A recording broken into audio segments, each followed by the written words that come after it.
नमस्कार। आप देख रहे हैं झारखंड स्वतंत्र खबर।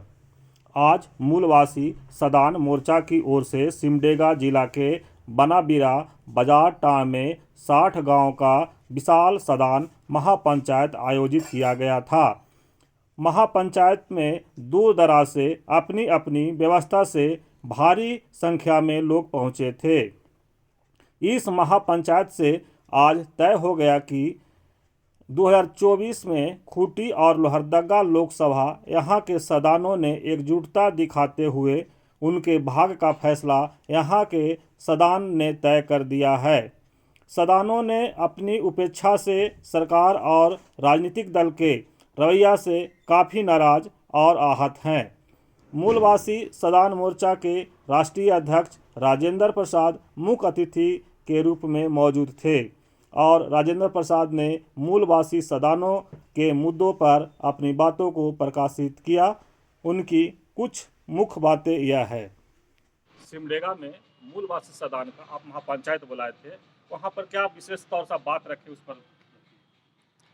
19 फरवरी को सिमडेगा के बनाबीरा में 60 गांव का सदानों का महापंचायत बुलाई गई थी।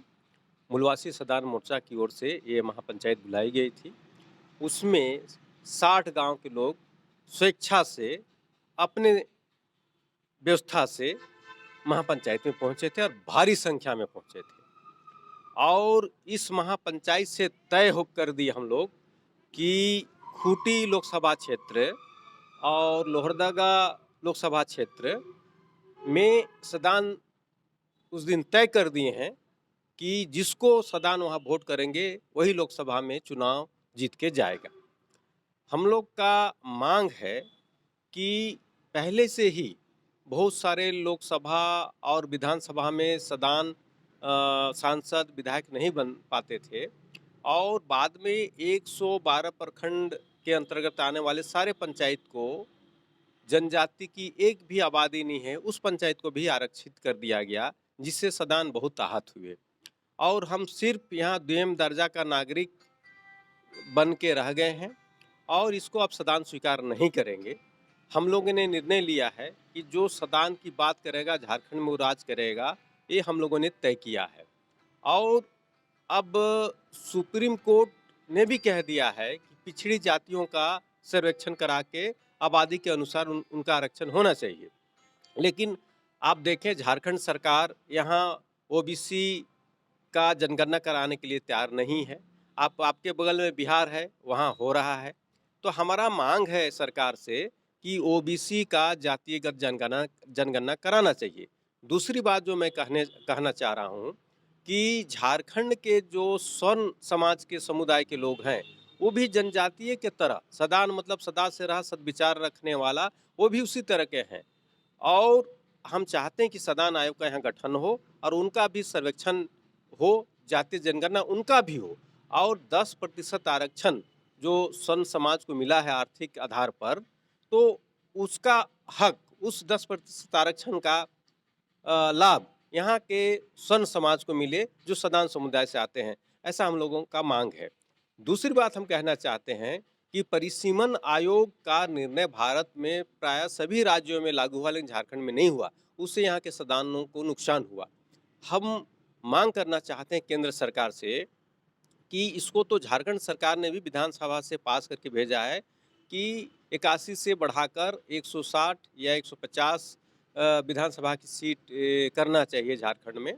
तो हमारा भी डिमांड है मूलवासी सदान मोर्चा की ओर से, यहाँ के तमाम 65% सदानों की ओर से मांग है केंद्र सरकार से कि 160 विधानसभा का सीट होना चाहिए, जिससे यहाँ का सदानों को भी प्रतिनिधित्व करने का विधानसभा में मौका मिलेगा और जो 14 सीट लोकसभा की सीट है उसको बढ़ाकर 28 करना चाहिए, जिससे यहाँ के सदानों को भी प्रतिनिधित्व करने का लाभ मौका यहाँ लोकसभा में मिलेगा। इसके अलावा जो विधान परिषद बनेगा वो ऐसे क्षेत्र के सदानों को मौका दिया जाए विधान परिषद के मेंबर के रूप में और वो प्रतिनिधित्व विधानसभा में जाके करें, सदानों का बात रखें। ऐसा हम लोगों का डिमांड है। इसके अलावा एक मुख्य बात मैं कहना चाहता हूँ कि आज आप देखें कि जितना सीबीएसई बोर्ड और बड़ा-बड़ा स्कूल आपका शहर में होता है और ग्रामीण क्षेत्र से यहाँ के 80% सदान आते हैं और वहाँ सरकारी स्कूल, ना टीचर, ना पढ़ाई, आज स्थिति बहुत दयनीय है। तो वो बच्चा कभी जाके सरकारी नौकरी नहीं ले पाएगा, वो आईएएस, आईपीएस नहीं बन पाएगा, डिप्टी कलेक्टर नहीं बन पाएगा।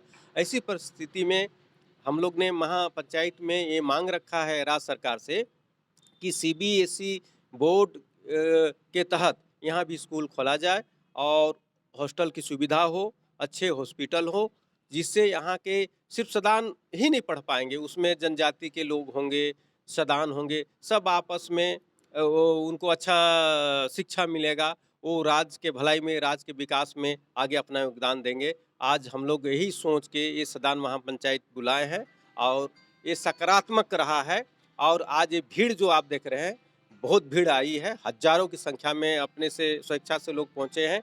मैं समझता हूँ इसमें 80 से 90% लोग ऐसे हैं कि मूलवासी सदान मोर्चा के आह्वान पर उसी को वोट करेंगे जो सदान हित की बात करेगा। ये आज ये तय हो गया है। 2024 में क्या लगता है कि मूलवासी सदान महापंचायत में जो तय हुआ है, सीट कुछ लाएंगे? नहीं, ये मूलवासी सदान मोर्चा ये सामाजिक संगठन है और हम चाहते हैं सामाजिक संगठन ही रहे, लेकिन मूल बात है कि हमारी भावनाओं को, बहुसंख्यक हम हैं, उसको राजनीतिक पार्टी समझे और हम उनसे कोई नाजायज मांग नहीं रख रहे हैं। चूँकि किसी भी राज्य में एक बहुसंख्यक है और आज मूलवासी सदानों की स्थिति यह है, अंतिम व्यक्ति अंतिम पंक्ति में वो खड़ा है, उसको कोई देखने वाला नहीं है। सरकार किसी का बने, अगर आप अंतिम व्यक्ति को मुख्य धारा में नहीं जोड़ेंगे तो राज्य का विकास की आप कल्पना नहीं कर सकते हैं, जो स्थिति अभी ये है। और मैं दावे के साथ कह सकता हूँ, जिस दिन मूलवासी सदान ये सोच लेगा कि हम इस अमुख व्यक्ति को हमारा नहीं सुनता है, इसको लोकसभा और विधानसभा में जाने नहीं देंगे, तो वो नहीं जा पाएगा। ये राजनीतिक पार्टियां भी जानती हैं, लेकिन खैर हम आपके माध्यम से, चाहे भाजपा हो, कांग्रेस हो, जेएमएम हो, सबसे आग्रह करना चाहेंगे, हम यहीं मिट्टी के हैं, इसी राज्य के संतान हैं, हमारी बात और पीड़ा को समझें।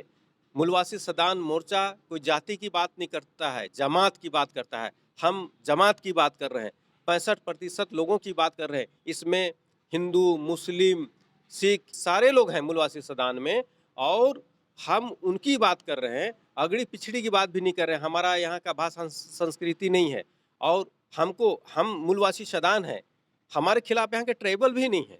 तो सरकार इसको समझना चाहिए कि सदान के बिना झारखंड की भलाई हो नहीं सकता है। तो सरकार जितनी जल्दी इस बात को समझ जाए वो अच्छा है।